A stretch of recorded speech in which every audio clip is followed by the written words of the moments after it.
A mother always believes she's raised her child to know right from wrong. She teaches him kindness, respect, and boundaries, invisible lines that protect not only others, but the very core of who he becomes. When he's little, those boundaries are simple. Don't hit, don't lie, don't take what isn't yours. But as he grows, the lines blur into something deeper, the understanding that love, loyalty, and trust are sacred things, not to be toyed with. I thought my son knew that. I thought I'd done enough to make him understand that crossing certain lines leaves scars that can't be undone. But the truth is, no parent ever really knows when they've failed until the silence in the house feels heavier than words. It began subtly, like all tragedies do. A change in his tone, a shift in how he carried himself, that quiet arrogance that creeps into someone's voice when they believe they can outsmart the consequences. He stopped coming home for dinners. He brushed off family gatherings with tired excuses. His eyes avoided mine, not out of rebellion, but guilt. I noticed it before anyone else did. A mother always does. But I told myself it was stress, work, pressure, all the things young men claim when they start to drift. I didn't want to believe the darker truth that whispered to me at night when I lay awake, that he was walking into a place no one should ever step into. I remember the day the air changed in our home. It wasn't loud or dramatic, no shouting, no slammed doors, just an unbearable stillness. His father sat in the living room, his hands trembling as he stared at a truth he couldn't comprehend. My son stood there, trying to defend himself with words that fell apart before they left his mouth. Every syllable felt like a knife cutting deeper into what was once a proud family. I couldn't speak. I couldn't even look at him, the boy I had carried in my arms, the boy I had believed would one day make me proud. He stood before me, a stranger wearing my son's face.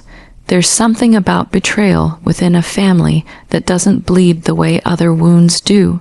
It's quiet, suffocating, like being trapped underwater. You want to scream, but all that comes out is silence. Every photo on the wall becomes a ghost of what once was. Every memory you revisit feels tainted. And the hardest part isn't the act itself, it's realizing that someone you love chose to step over a line you thought was unbreakable. He didn't just betray someone else. He betrayed everything he was raised to be. There are boundaries that protect love, and boundaries that define character. My son crossed both, and the moment he did, something in me broke, not out of anger, but out of mourning. I wasn't grieving for the person he hurt. I was grieving for the man he would never become. When you raise a son, you imagine the kind of man he'll become, strong but gentle, confident but humble, someone who knows that every choice carries a weight. From his first steps, I tried to teach him the value of honesty, of loyalty, of standing by what's right even when it hurts. I never thought those lessons would one day be tested in the cruelest way, not by the world, but by his own decisions. Watching him lose himself in choices that stripped away the goodness I once saw in him was like watching a slow-motion collapse, one you can't stop, even as your heart breaks with every second. There were moments I saw the little boy in him, buried beneath the layers of pride and denial. When he'd visit, he'd still call me Ma, his voice softer for just a second before he turned cold again, as if affection had become a burden. I'd catch him staring at the floor, fidgeting with his hands, avoiding my eyes. He wanted forgiveness, maybe, or at least understanding, but I couldn't offer either. Not yet. The wound was too fresh, too deep.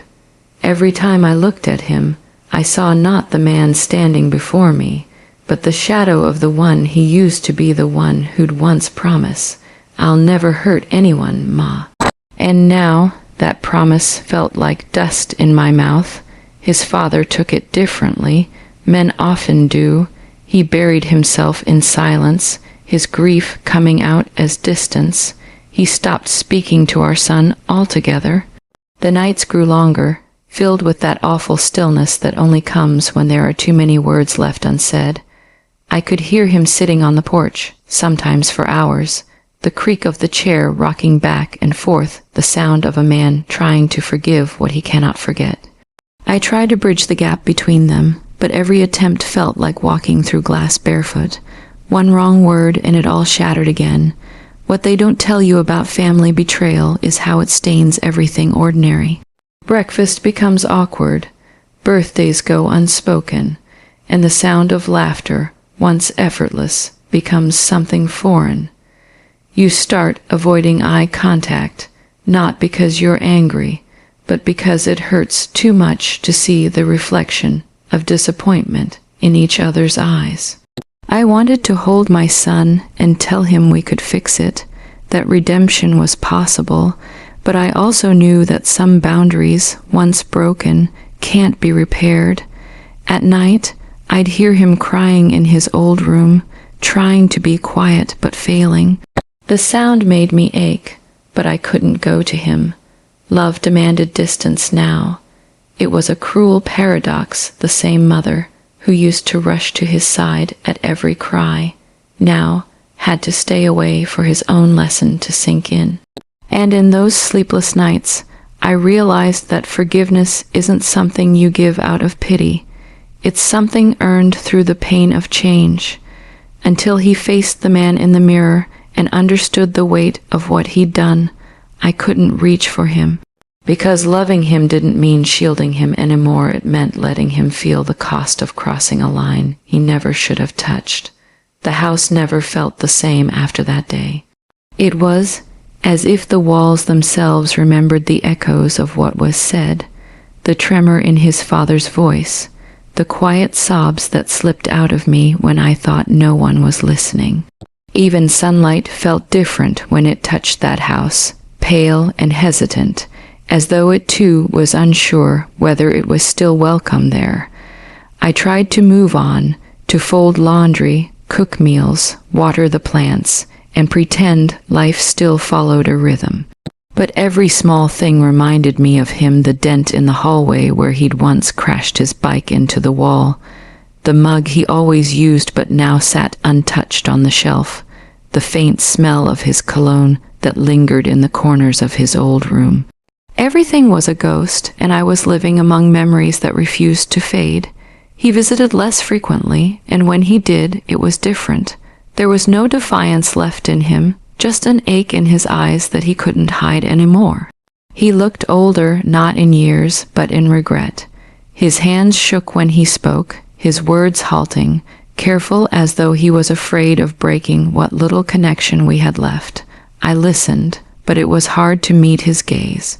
There's a special kind of pain in seeing your child carry the weight of his own choices, in realizing that the lesson he's learning came at too high a cost. I wanted to comfort him, to tell him that mistakes don't erase love, but the words stayed stuck in my throat. Because love, no matter how deep, doesn't undo damage. It only helps you survive it. There were nights I'd sit alone and replay everything, every warning I should have given, every silence that might have been mistaken for approval. I wondered where I'd gone wrong, how the boy who once cried when he broke a friend's toy could grow into a man capable of breaking something so much more fragile, trust.